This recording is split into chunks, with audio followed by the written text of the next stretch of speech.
नक्कीच आम्ही uvula note कसं विकसित होईल, आजचा उल्वे आणि उद्याचा उल्वे हा कसा असणार आहे हे विजन घेऊन चाललो आहेत. आमच्यासोबत आमचे दमदार आमदार महेश बालदी साहेब, लोकनेते रामशेठ ठाकूर साहेब, तसेच जयम म्हात्रे साहेब, प्रीतमदादा आणि सर्वांच्या आशीर्वादानं आम्ही ही सर्व कामं करणार आहोत. उल्वा नोडमध्ये आज पेट्रोल पंपाची खूप मोठी समस्या आहे. आज अर्धा लिटर संपवून पेट्रोल भरायला जावं लागतं आहे जासई आणि बेलापूर येथे. तीच कमतरता आम्ही येत्या 6 महिन्याच्या आत आम्ही करणार आहोत. आम्ही नेक्स्ट वीकमध्येच भूमिपूजन पेट्रोल BPCL कंपनीचं भूमिपूजन करणार आहोत. आचारसंहिता असल्यामुळं आम्ही हे आत्ता करू शकलो नाही, पण आम्ही हे नेक्स्ट वीकमध्ये आम्ही भूमिपूजन करणार आहोत. म्हणजे ही सुरुवात आहे आमची. विकास कामं ही थांबणार नाहीत. अगोदरही मी जे सेक्टर 2मध्ये CNG पंप आहे ते सुद्धा आपणच करून घेतलेलं आहे.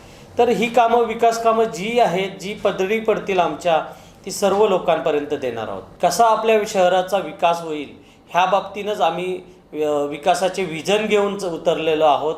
आमचे जर बघायला गेलं तर उल्वा नोडमध्ये लोकांना मोकळा श्वास घेण्यासाठी जागा नाही आहे. समुद्र मिळालेला आहे, त्या ठिकाणी एक जॉगिंग ट्रॅक उभारणं हे आमचं पहिलं मुख्य महत्त्वाचं काम असणार आहे.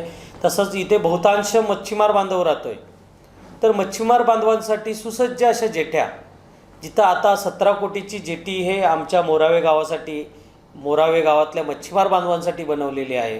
तिचं निधी अभावी तो काम सध्या पेंडिंग आहे, पण लवकरच निधी जशी उपलब्ध होईल तशी ती जेटी आम्ही लोकांमध्ये देणार आहोत. आणि मोहा गावासाठी एक 13 कोटीची साधारणतः जेटी आम्ही मंजूर केलेली आहे. हे सर्व कामं विकासाची कामं आहेत. आजपर्यंत उल्वा नोडमध्ये एकही वीट कोणी रचलेलं नाही.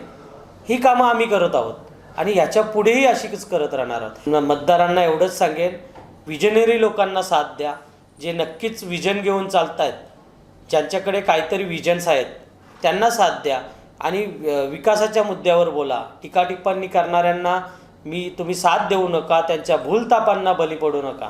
कारण की इथे विजन्स खूप चालणार आहेत. कारण की आता हे शहर नवीन बसतं आहे आणि या शहराला खरी गरज काय आहे, आपल्या शहरात काय सुविधा झाल्या पाहिजे, या सुविधांचा विचार करून आम्हा सर्वांना कमल या निशाणीवर आपण सर्वांनी मतदान करून आम्हाला निवडून द्याल आणि हीच अपेक्षा ठेवतो.